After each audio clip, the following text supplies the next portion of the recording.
কেননা ইবাদতের জগতে সবচেয়ে দামি ইবাদত হলো সিয়াম। সিয়াম এমন একটি ইবাদত যার সমপর্যায়ের ইবাদত পৃথিবীতে নেই। আর এ কথা রাসূল সাল্লাল্লাহু আলাইহি সাল্লাম বলেছেন, সিয়াম পৃথিবীতে একটি ভিন্ন ধরনের ইবাদত যার বিনিময় নেকি নয়। সিয়াম পালন করলে 2-4-500 নেকি পাওয়া যাবে, বিষয়টি এমন নয়। যার বিনিময় সরাসরি জান্নাত। আমরা বিষয়টি আপনাদের সামনে স্পষ্ট করব ইনশাআল্লাহ। তো কথা বলার পূর্বে আমি আপনাদের সাথে জরুরি দু একটি কথা বলি। যারা আপনারা এখানে আছেন, হয় পাশে জায়গা থাকলে বসতে হবে, না হলে পিছনে যেতে হবে, জায়গা আছে। এখানে কেউ দাঁড়িয়ে থাকতে পাবেন না। আর সামনে তোমরা যারা দাঁড়িয়ে আছো, সামনে এসব বসো। আমি আবারও অনুরোধ জানাচ্ছি, দয়া করে কেউ দাঁড়িয়ে কথা শুনবেন না। রাসূল সাল্লাল্লাহু আলাইহি সাল্লাম কথা বললে সাহাবীগণকে বসতে বলতেন। এই ছেলে, বসো। দেখছো দাঁড়িয়ে, বসো সামনে এসে। শরম করছো না কেন? আমি তো তোমাকে বসতে বলছি। যারা আপনারা মহিলা মানুষ, কথা কম বলেন, এটা তো আপনার বাড়ি নয়। সব প্রয়োজন এখানে মিটিয়ে নিয়েন না। এই মেয়ে, মুখ বন্ধ করো। শরম করো না কেন? আর একজন মহিলা যদি আপনার গায়ের উপর দিয়ে চলে যায়, তবুও মুখ খুলবেন না। আর এখন কোনো প্রয়োজন পূর্ণ করিয়েন না। দেবর, ভাসুর, ছেলে, মেয়ে, কারোর সাথে কথা বলতে হবে, সব থাক, সব বন্ধ। আব্দুল্লাহর বক্তব্য তো অতীব গুরুত্বপূর্ণ বক্তব্য হচ্ছিল। এখন এত ভারী বক্তব্য তো আমরা অনেকে দাম দিতে পারি না। ইমান বিল গায়েব ছাড়া, আল্লাহকে না দেখে মেনে নেওয়া ছাড়া একটা ভালো পর্যায়ে সবাই মিলে পৌঁছে যাব, এটা সহজ সম্ভব নয়। যখন আল্লাহকে না দেখে মেনে নিব, মেনে নিয়েছি, যা হবে হবে। ওহুদের যুদ্ধে পরাজয় হয়েছি। গর্তে আসহাবে উখদুদকে জ্বালিয়ে দেওয়া হয়েছে। যা হবে হবে। আল্লাহকে মেনে নিয়েছি, এভাবেই থাকব।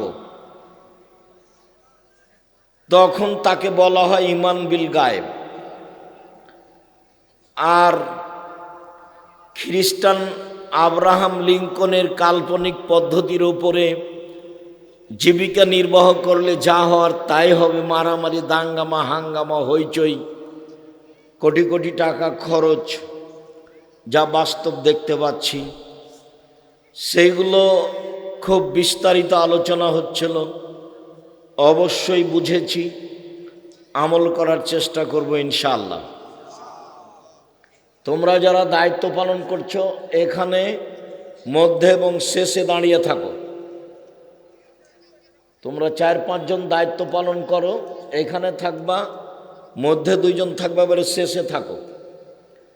আর মহিলাদের এখানে যারা মেয়েরা আছো, তারা দায়িত্ব পালন করো, কেউ কথা বলবেন না দয়া করে।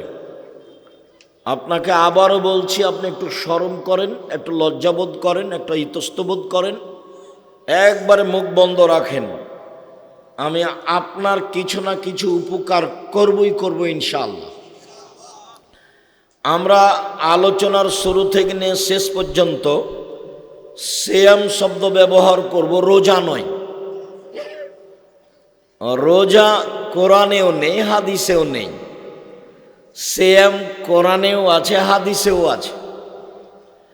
নামাজ কোরআনেও নেই, হাদিসেও নেই। সলাত শব্দ কোরআনেও আছে, হাদিসেও আছে। দোজখ কোরআনেও নেই, হাদিসেও নেই। জাহান্নাম শব্দ কোরআনেও আছে, হাদিসেও আছে। বেহেশত কোরআনেও নেই, হাদিসেও নেই।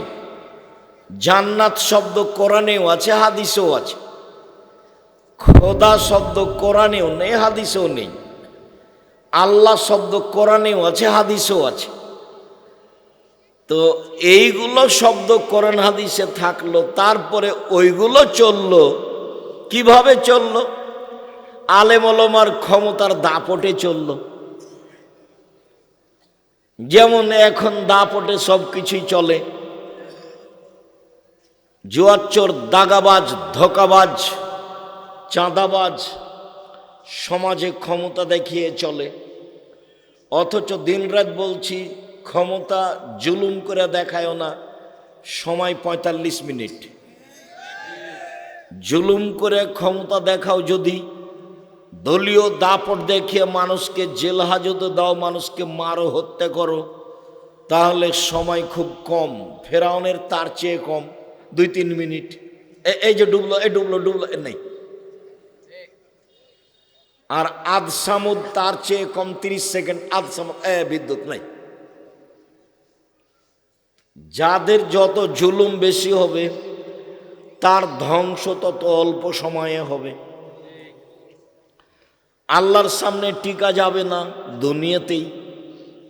জুলুম করে যে মানুষ টিকতে পারে না, খুলনার অঘোষিত সম্রাট ইরশাদ শিকদার তার প্রমাণ। দাম্ভিক সরকার প্রেসিডেন্ট সাদ্দাম তার প্রমাণ।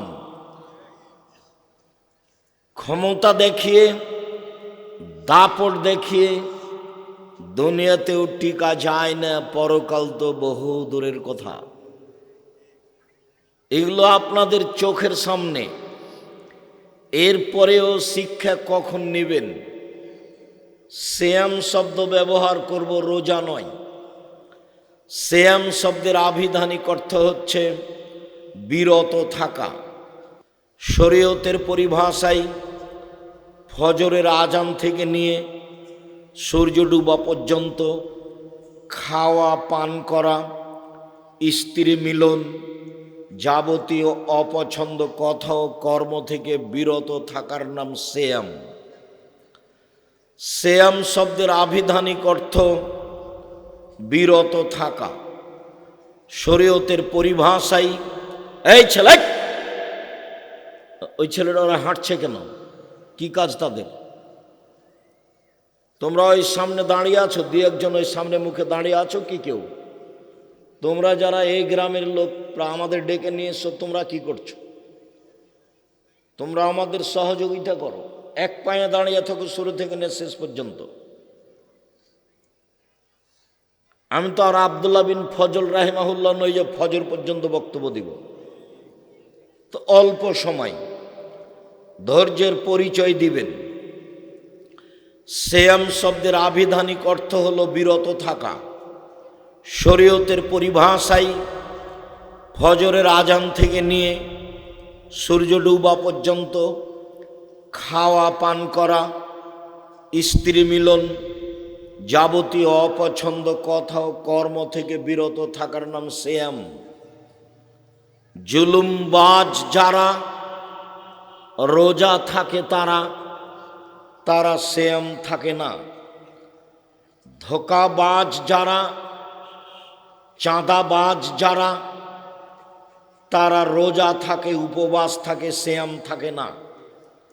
মিথ্যা কথা বলে যারা, গীবাত বদনাম করে যারা, দোকানে বসে ঘন্টার ঘন্টা মাথায় টুপি দিয়ে ল্যাংটা মেয়ে দেখে, আর একজনের বদনাম করে, গীবাত করে যারা, তারা রোজা থাকে, সিয়াম থাকে না।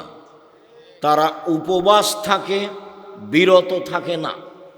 নগ্ন মহিলা যারা, ভ্যানিটি ব্যাগ নিয়ে রাস্তাঘাটে ঘুরে যারা, দোকানপাটে চলে যায় যারা, নখ বড় করে যারা, নখে নেল পালিশ দেয় যারা, কপালে টিপ দেয় যারা, ভুরু তুলে চিকন করে যারা, পুরুষের পোশাক পরে যারা, শার্ট প্যান্ট পরে যারা, রোজা থাকে তারা সিয়াম থাকে না। সিয়াম মানে বিরত থাকা। শরীয়তের পরিভাষায় ফজরের আজান থেকে নিয়ে সূর্য ডুবা পর্যন্ত খাওয়া পান করা, স্ত্রী মিলন, যাবতীয় অপছন্দ কথা ও কর্ম থেকে বিরত থাকার নাম সিয়াম। ইবাদতের জগতে সবচেয়ে দামি ইবাদত সিয়াম। সালাত একটি গুরুত্বপূর্ণ ইবাদত, এ কথাই ঠিক। ইবাদতের জগতে সালাত ব্যতিক্রম, ভিন্ন ধরনের ইবাদত। তারপরেও সালাত এমন একটি ইবাদত যার কোনো আপোষ নেই। সিয়াম যত দামি ইবাদত হোক না কেন, সিয়ামের আপোষ আছে। রমজান মাস, আমি অসুস্থ, আমি সিয়াম ছেড়ে দিলাম, অন্য সময় রাখব, এই যে আপোষ, সালাত এরকম আপোষ রাখে না। হজ একটি বড় ইবাদত, কবুল হয়ে গেলে লোকটা হয়ে যায় সেই দিনের মতো যেদিন তার মা তাকে জন্ম দিয়েছে, নিষ্পাপ হয়ে যায়। এর পরেও হজ এই ইবাদতের সাথে আপোষ চলে। এবছর যেতে চাচ্ছিলাম, সুবিধা হলো না, সামনে বছর যাব, যান, এই যে আপোষ আছে। কিন্তু সালাতে কোনো আপোষ নেই। যাকাত ফরজ বিধান, আপোষ আছে। কিভাবে? 2 মাস আগে দিয়ে দেন, চলে, 20 দিন পরে দেন, চলে, দিলেই হলো, সমস্যা নেই। কিন্তু সালাত এমন একটি ইবাদত যা মানুষের সাথে আপোষ করে না। সালাত এমন একটি ইবাদত যার উপরে নির্ভর করে অন্য অন্য ইবাদত। সালাত যদি কবুল হয় তাহলে অন্য ইবাদত কবুল হবে। সালাত যদি কবুল না হয় তাহলে অন্য ইবাদত বাতিল বলে গণ্য হবে। সালাত এমন একটি ইবাদত যে কোনো সময়ে, যে কোনো স্থানে, যে কোনো অবস্থায় আদায় করতেই হবে। অজু করে সালাত আদায় করতে হয়, পানি নেই, তায়াম্মুম করে সালাত আদায় করতে হবে। মাটি নেই, অজু ছাড়া, তায়াম্মুম ছাড়া এমনিতেই সালাত আদায় করতে হবে। কেবলামুখী হয়ে সালাত আদায় করতে হয়, কেবলা বোঝা যায় না, কেবলা ছাড়াই সালাত আদায় করতে হবে। দাঁড়িয়ে সালাত আদায় করতে হয়, দাঁড়িয়ে থাকা যায় না, বসে থেকে সালাত আদায় করতে হবে। বসে থাকা যায় না, শুয়ে থেকে সালাত আদায় করতে হবে, করতেই হবে। পরিষ্কার কাপড় পরে সালাত আদায় করতে হয়, পরিষ্কার কাপড় নেই, যেই কাপড়ে পেশাব পায়খানা লেগে আছে সেই কাপড় পরেই সালাত আদায় করতে হবে। পরিষ্কার ও অপরিষ্কার কোনো কাপড়ই নেই। আপনি উলঙ্গ হয়ে আছেন, মহিলা পুরুষ, সালাতের টাইম হয়ে গেছে, উলঙ্গ অবস্থাতেই সালাত আদায় করতে হবে, করতেই হবে। পৃথিবীর এক ব্যতিক্রম ইবাদত সালাত। এ কারণেই ইমাম আহমদ ইবনে হাম্বল রাহিমাহুল্লাহ বলেছেন, কেউ যদি, আচ্ছা নাহিদ একটু দেখো তো, এই মুখ খুলছো না, তোমার লজ্জা হয় না? তোমাকে তো বারবার নিষেধ করছি, বেশর্মা মেয়ে, মুখ খুলছো কেন? ওখানে কোনো সম্মানী ভদ্র মহিলা থাকলে ওকে হাত ধরে ঝাঁকি দিয়ে বসান তো, বেয়াদব মেয়েটাকে। বেশর্মা কথা বলে কেন? ওকে নিষেধ করছি, শরম হয় না? ওর মুখ খুলে কেন? ওখানে একটা কোনো মুরব্বী মহিলা থাকলে ওকে ধমকে বসান তো দেখি ওকে, বেয়াদব। আমি এখানে কথা বলছি, মুখ খোলো কি করে? মুখ খোলো কি করে? হেঁটে বেড়াচ্ছ কেন? কেন হেঁটে বেড়াচ্ছ? তোমার হাঁটা দেখতে এসেছি? শরম হয় না একটু? যারা একটু মুরব্বী মহিলা আছেন তাকে একটু দেখেন তো। অবাক কথা, বলতে আছে হ্যাঁ হ্যাঁ হ্যাঁ করছে, সবসময় গল্প করছে। তোমার গল্প শুনতে এসেছি নাকি? সম্মানিত দিনী ভাই বোন,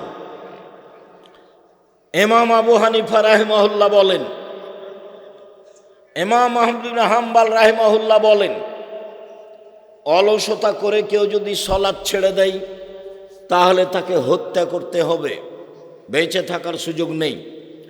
ইমাম আবু হানিফা রাহিমাহুল্লাহ বলেন, কেউ যদি অলসতা করে সালাত ছেড়ে দেয় জেলখানায় বন্দি করে পিটিয়ে সালাত আদায় করাতে হবে।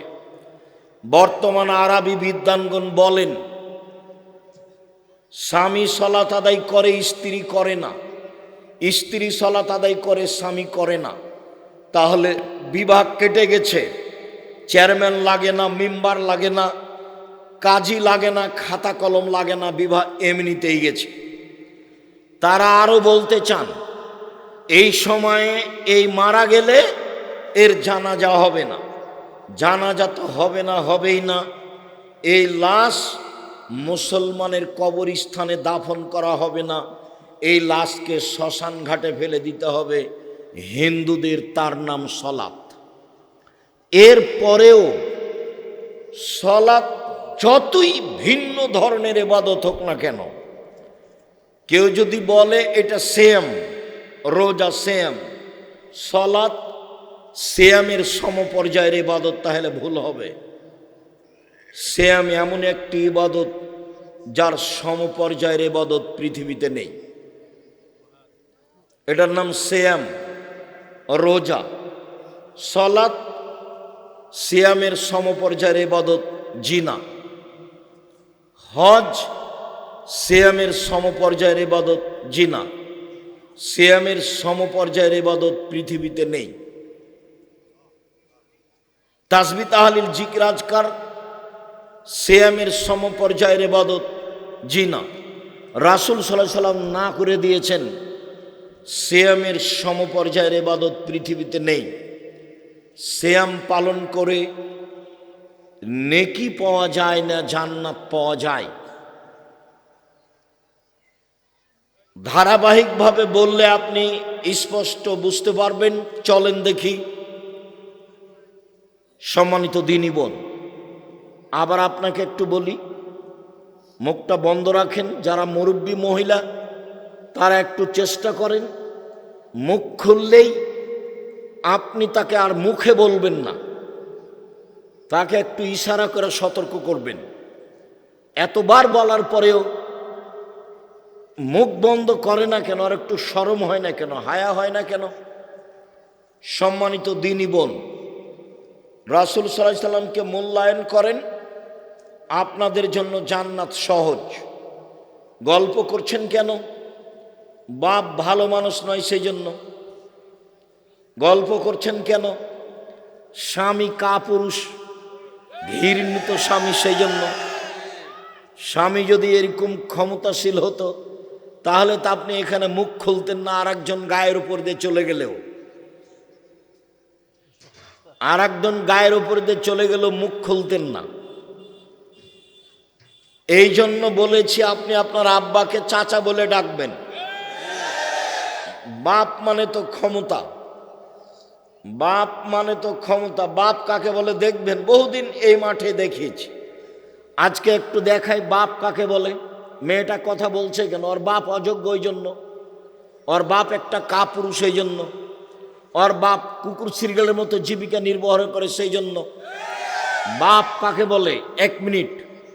আয়েশা রাদিয়াল্লাহু তাআলা আনহা বলেন, আমরা এক সফরে ছিলাম, যুদ্ধে।